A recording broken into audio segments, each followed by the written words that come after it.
ไม่ได้สู้บอกว่าหนักเนี่ยสงสารกรรมการชนะ YouTube ผู้ชาย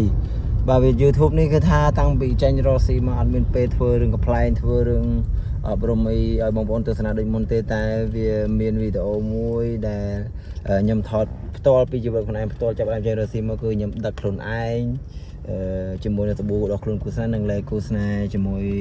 มามีโตเมนโตบานเคยท่าจีวัดอะไรข้อมูลช่างไงนะคอยท่าต่อสู้ต่อสู้bởi giờ mìnhต่อสู้คือท่าយើងវាបានចំណូលទេដោយសារតែយើងមិនមែនធ្វើការឲ្យគេដូចមុនបាទធ្វើការដូចមុនយើងធ្វើមិនក៏យើងបានលុយមួយខែដឹងតែបានលុយដល់ពេលយើងចាប់ផ្ដើមចេញរកស៊ីខ្លួនឯងយើងអត់ខំអត់លុយបង់ផ្ទះអញ្ចឹងវីដេអូមួយនេះមិនមែនចង់ធ្វើវីដេអូអួតអាងអីថាខ្លួនឯងដឹកឲ្យបានច្រើនឬក៏ចេញឲ្យបានច្រើនទេចង់ធ្វើវីដេអូទុកមើលតែថ្ងៃអនាគតថាជីវិតយើងតស៊ូកម្រិតណាអញ្ចឹងហើយតស៊ូមិនជប់ឡើងមកកាត់តថត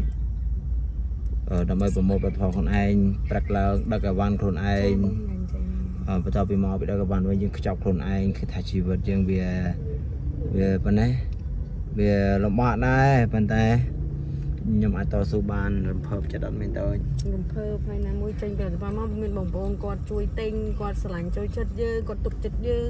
និយាយទៅសប្បាយចិត្តហ្មងមែនចាប់ថ្ងៃទៅខ្ញុំនឹងថតវីដេអូរាល់សកម្មភាពដែលខ្ញុំដឹកអីវ៉ាន់ខ្ញុំរៀបចំអីវ៉ាន់ដាក់ចូល YouTube ខ្ញុំទាំងអស់ដើម្បីទុកមើលពេលអនាគតខំប្រឹងប៉ុណ្ណឹងដែរបើថាក្រក៏ល្អមើលដែរជឿទេបងប្អូនហើយនេះខ្ញុំថតវីដេអូនេះមិនមែនបើកឡានគឺភ្លើងស្តុប